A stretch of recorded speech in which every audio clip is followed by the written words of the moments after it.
Hello students. आज से आपकी केमिस्ट्री का ऑनलाइन क्लास स्टार्ट किया जा रहा है और आज सबसे पहले केमिस्ट्री का कोई चैप्टर स्टार्ट करने से पहले हम चाहते हैं कि आपको केमिस्ट्री की इम्पोर्टेंस थी या आपके क्लास में केमिस्ट्री में जो इंटरेस्टिंग चीज़ें हैं उन चीज़ों को बताया जाए।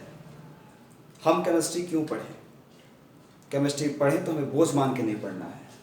सबसे पहला जब हम केमिस्ट्री की बात करें तो आपने साइंस पढ़ा होगा, साइंस का इम्पोर्टेंस ही कितना है ये कोई कहने की बात नहीं है, आप बहुत पहले पढ़ चुके हैं। साइंस के जो पार्ट्स होते हैं, physical science, chemical, biological science, physics, chemistry, biology जो आप पढ़ते हैं, तो केमिस्ट्री की जब बात कहा जाए केमिस्ट्री की इम्पोर्टेंसी क्या है, कितना इम्पोर्टेंट है, तो बहुत एक वर्तमान का एक एग्जाम्पल मैं आपको दे दूं कि कोरोना वायरस जो है, कोविड-19 जो अभी पूरे दुनिया में तहलका मचाए हुए है, वो बायोलॉजी से रिलेटेड हो सकता है, लेकिन उसको मारने वाला जो वैक्सीन बनने जा रहा है वो पूर्णतः केमिस्ट्री से रिलेटेड है। जितने भी आप दवाइयाँ देख रहे हैं, केमिस्ट्री का कहाँ कहाँ यूज है वो आप बहुत बेहतर तरीके से जानते हैं। चलिए खैर उन बातों को छोड़ दिया जाए, हम अपने क्लास में आते हैं कि क्लास 10th में हमें जो केमिस्ट्री पढ़ना है वो क्या उसमें इम्पोर्टेंसी है, हम उसको कैसे पढ़ें, हम क्यों उसको लेकर टेंशन नहीं ले, क्या इंटरेस्टिंग चीज़ें हैं पढ़ने में, क्या मजा आएगा, और जिस पे बात करते हैं। और उसी के साथ साथ अपने सिलेबस को भी हम कवर करेंगे, सिलेबस में क्या है और कैसे पढ़ना है। पहला चैप्टर है आपका रासायनिक अभिक्रियाएं एवं समीकरण। रासायनिक अभिक्रिया जो है एक तत्व दूसरे तत्व से मिलकर कुछ नया पदार्थ बनाता है, या एक यौगिक टूट के दो यौगिक बनाते हैं। इस तरीके से बहुत आपको रिएक्शन पढ़ने हैं, उसको छोड़ दीजिए। केवल रिएक्शन के अगर आपको रिएक्शन दिखाया जाए कि C+O2 CO2 H2+O2 H2O, ये सब चीज़ें देखकर लगता है कि बहुत बोझ है, हम लोग को बहुत ज़्यादा ये सब चीज़ें पढ़ना है। लेकिन आप ये जानिए कि इस चैप्टर में आपको जितने भी रासायनिक अभिक्रियाएं होती हैं वो भी पढ़ना है। इंटरेस्टिंग डेली लाइफ से जुड़े हुए 3 चीज़ों को पढ़ना है कि लोहे में जंग लगता है उसके बारे में, खाना बासी होता है उसके बारे में, और आग जब जलता है तो आग कैसे लगता है, कैसे जलता है, उसके बारे में पढ़ना है, ये रासायनिक अभिक्रिया में। उसके बाद से रासायनिक अभिक्रिया तो आपको पढ़ना ही है कि कैसे अभिक्रिया एक तत्व दूसरे तत्व से कैसे मिलता है, दो तत्व मिलके बहुत तरह के यौगिक कैसे बनाए जा सकते हैं। जैसे आपको बताया गया हो कि अभी लगभग कहा जाए, केमिस्ट्री बता रहा है कि 114 तत्वों का खोज हो चुका है। तत्व इतने हैं या इससे 2-3 अधिक होंगे, खोज अगर हो गया होगा तो, लेकिन इससे करोड़ों की संख्या में हम यौगिक बना सकते हैं। कभी इससे उसको मिला के उससे उसको मिलाकर वही मिलावट हम लोग को पढ़ना है रासायनिक अभिक्रिया में। चैप्टर नंबर 2 अम्ल, क्षार एवं लवण। पदार्थों की प्रकृति अम्लीय, क्षारीय और लवणीय होती है। अम्ल का मतलब उसका स्वाद खट्टा होता है, इसका कड़वा होता है। लवण का मतलब तो आप साधारण नमक समझ लीजिए, वो लवण है आपका। इसमें आपको ये भी पढ़ना है कि अम्ल, क्षार, लवण को हम कैसे पहचानते हैं। बहुत ही इंटरेस्टिंग चीज़ ये भी है। अम्लीय वर्षा क्या होती है, चींटी काटती है या मधुमक्खी काटती है तो कौन सा डंक। अभी बात की जा रही है कि पीएच मान की, कोरोना वायरस का पीएच मान 5.8 है। इससे अधिक पीएच मान वाले किसी भी चीज़ को आप खाइएगा तो कोरोना वायरस मारा जाएगा। तो ये 5.8 जो पीएच मान बताया जा रहा है, ये पीएच मान क्या है, इससे अधिक वाले पदार्थ कौन हो सकते हैं, इससे कम वाले पदार्थ कौन हो सकते हैं, अम्ल किस में आएगा, क्षार किस में आएगा, लवण किस में आएगा, ये भी चीज पढ़ना है आपको। इसमें जितने भी खट्टे सामान होते हैं, तेजाब होता है, उसमें भी अम्ल क्षार की मात्रा मिलती है। खाना क्यों पचता है वो भी इसे पढ़ना है। पेट में भी HCl निकलता है। कच्चा मांस हम लोग खा के नहीं पचा पाते, कुत्ता पचा लेता है, इसलिए भी हमको इसमें जानना है। इसमें बहुत इंटरेस्टिंग चीजें आपको मिलेगी। हल्दी पे चूना डाल देते हैं, कलर चेंज हो जाता है, नींबू डाल देते हैं, कुछ अलग से कलर का हो जाता है। ये अम्ल, क्षार, लवण में आप पढ़ेंगे। और भी कई चीज़ें हैं, विरंजक चूर्ण है, ब्लीचिंग पाउडर जो होता है उसके बारे में पढ़ना है, और कई तरह के केमिकल्स के बारे में पढ़ना है। धातु एवं अधातु में आएंगे आप, तो आप क्लास 9th में पढ़े हैं धातु एवं अधातु। 9th में पढ़े थे कि पदार्थ के प्रकार होते हैं, शुद्धता के आधार पर तत्व, यौगिक और मिश्रण। इस तत्व के बारे में पढ़े थे कि तत्व आगे जाकर बढ़ जाता है धातु, अधातु और उपधातु में। धातु का मतलब जिससे बिजली पास कर जाए, गर्मी पास कर जाए, धातु है। बिजली गर्मी पास नहीं कर पाए तो वो अधातु है। तो इस धातु अधातु के बारे में अलग अलग, इसका गुण क्या है, इसका गुण क्या है, दोनों में अंतर क्या है, ये किसी पदार्थ से कैसे रिएक्शन करता है, ये कैसे रिएक्शन करता है, ये सब चीजें पढ़ना है इसमें। ये भी काफी इंटरेस्टिंग होगा आपके लिए। कार्बन एवं इसके यौगिक। आप जब इंटर में जाएंगे ना तो केमिस्ट्री को 2 पार्ट किया जाता है, जिसमें एक पार्ट में ये सब आ जाते हैं और एक पार्ट में केवल कार्बन एवं उसके यौगिक आते हैं। बहुत ही इंपॉर्टेंट चैप्टर है ये। इसमें एथेन, मेथेन, प्रोपेन जो सब चीजें पढ़ना है। एल्कोहल, दारू कैसे बनता है, शराब, वो भी पढ़ना है आपको।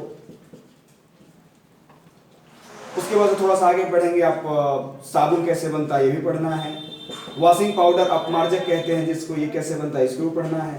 तो इंटरेस्टिंग डेली लाइफ से जुड़े हुए चीज़ों को समझिए कि साबुन, अपमार्जक, ये शराब, ये सब लिक्विड कहाँ कैसे बनते हैं, कैसे मिलते हैं, इन चीज़ों को पढ़ना है। तत्वों का आवर्त वर्गीकरण ये हो गया। 1800 ईस्वी के लगभग में, आज से कहने का मतलब 200 साल पहले की बात हम कर रहे हैं, मात्र 30 तत्वों को हम खोजे थे। 30 तत्वों को पढ़ने में बहुत परेशानी नहीं होती। 30 का अलग अलग हम गुण याद कर लिए कि ये ऐसे है, वो ऐसे है, इसका रिएक्शन ऐसे होता है, ये ऐसे रह सकता है। सबकी प्रकृति अलग अलग विशेषता गुण हम नोट कर लिए, याद कर लिए। लेकिन जब लगातार इसकी संख्या बढ़ती गई, आज जब संख्या इसकी 114 हो गई है, इसको याद करना एक बार में परेशानी है हम लोगों के लिए। 1 से 14 की अलग अलग प्रकृति याद करेंगे, बहुत परेशानी होगी। तो हम लोगों ने उसको आवर्त वर्गीकरण किया है। अगर आपके ही स्कूल की बात करें, मान लीजिए कि 500 600 जितनी भी संख्या है आपकी, एक बार किसी का नाम रखा जाए कि इस नाम की लड़की कहाँ होगी, ढूंढने में परेशानी होती है ना। लेकिन अभी आपके स्कूल में जाए तो परेशानी नहीं होगी। इस नाम की लड़की इस क्लास में है, उस क्लास में जाएंगे, किस सेक्शन में, तो इस सेक्शन में है, तुरंत जाएंगे, तुरंत मिल जाएगा। उसी तरीके से इसको आवर्त वर्गीकरण, क्लासिफिकेशन किया गया, कुछ कुछ तत्वों का ग्रुप बनाया गया। आप कैलेंडर की दुकान में जाते हैं ना, तो भगवान जी का फोटो बहुत अच्छा मिलता है, एक्टर एक्ट्रेस के ही फोटो मिलते हैं। एक फोटो ऐसा आता है जिसमें वही HE FG AU AG ये सब लिखा होता है, तत्वों के नाम लिखे होते हैं। ऐसे ही टेबल बनाया गया होता है, ऐसे आप देखे होंगे।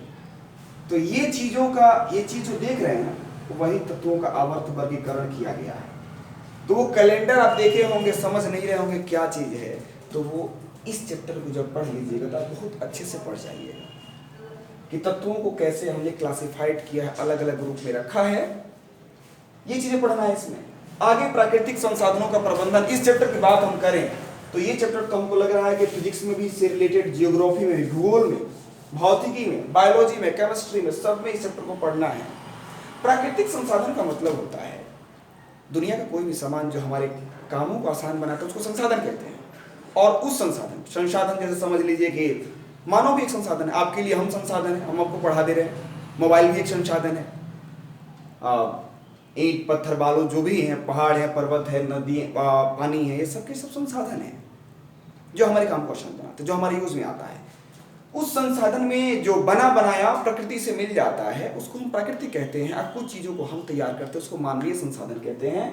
तो प्राकृतिक संसाधन जो है ना, वो बने हैं, तो उसमें से कुछ ऐसे संसाधन हैं जो कभी खत्म नहीं हो सकते, और उसमें कुछ ऐसे संसाधन हैं जो खत्म हो सकते हैं, जिसमें नवीकरणीय और अनवीकरणीय कहा जाता है। खत्म होने वाले संसाधन की बात सुनिए, पेट्रोल, डीजल, कोयला और प्राकृतिक गैस जो है, ये सब के सब क्या है, खत्म होने वाले हैं। आप इसकी कहानी जब पढ़िएगा तो उसमें ऐसा बताया जाएगा कि करोड़ों वर्ष पृथ्वी के नीचे, पृथ्वी ऐसे हुआ, नीचे आदमी भी चले गए और पेड़ पौधे भी चले गए, वही लोग सड़ के पेट्रोल, डीजल, गैस, कोयला ये सब बने हैं। तो फिर बनने में बहुत समय लगता है, तो हम लगातार उसका यूज करते जा रहे हैं। आगे वाली पीढ़ी आएगी, वो क्या यूज करेगी, उसको पेट्रोल मिलेगा कि नहीं मिलेगा, इस पे चिंता करना है कि उसका मैनेजमेंट कैसे करें कि हमें पूरी जिंदगी भी अच्छे से मिले और हमारी आने वाली पीढ़ी को भी अच्छे से मिले। पूरा का पूरा पेट्रोल हम अपने जिंदगी में खर्च कर दिए, जितने भी दुनिया में टैंक थी जगह जगह खाली कर दिया। आने वाली पीढ़ी हम लोग गाली देगी भाई कि हमारे पूर्वज सब खत्म करके चले गए, हमारे लिए कुछ नहीं है। वो तो छोड़िए, दुनिया के 70% से अधिक भागों में पानी है, फिर भी जगह जगह जब टंकी पानी की घूमती है ना, वो रोड पे गिराने वाला, कहीं कहीं जगह पे लिखा है कि जल ही जीवन है, इसको बचाएं, जल को बचाएं। भाई इतना पानी है, पृथ्वी को अगर 3 हिस्सा कर दिया जाए ना, 3 हिस्सा, तो 2 हिस्सा पानी है और 1 हिस्सा मात्र पृथ्वी है। फिर भी हम कहते हैं पानी को बचाएं, क्योंकि ये 2 हिस्सा जो पानी है ना, वो बेकार है, पीने के लायक नहीं है। अरे उसमें तो साबुन दिन भर रगड़िएगा तो झाग नहीं बनाएगा, तो पीने के लायक कैसे हो? कठोर पानी, जितना भी समुद्री पानी है 97% वो सब समुद्र में चला जाता है, पीने के लायक नहीं। पीने के लायक मात्र पानी 1% से भी कम है जो जमीन के अंदर पाया जाता है, लगभग वो बता रहे हैं। इसीलिए पानी को कहा जाता है कि हम पानी को बचाएं। तो पानी के साथ साथ अन्य भी कई संसाधन है जिसको हमें बचाना है, तो बचाने के लिए हम कैसे यूज करें उसी का एक मैनेजमेंट लिखना है। तो लगभग आप समझ गए होंगे। अगर आपको सब चैप्टर का सिलेबस समझ में अगर आ गया होगा तो आप हमें बताएंगे। हमने बहुत डीपली इसको नहीं बताया है, हमने बताया है कि इसमें क्या इंटरेस्टिंग चीज़ है, क्या अच्छा लगने वाला है, क्या एंजॉय करने वाला चीज़ है, क्या जानने की चीज़ें हैं जो हमारे डेली लाइफ में यूज आएगा। बाकी जब जब चैप्टर चलेगा हम उसमें चर्चा करते रहेंगे। आज के लिए बस इतना ही, बस आपको बताना था कि केमिस्ट्री क्लास स्टार्ट हो रहा है।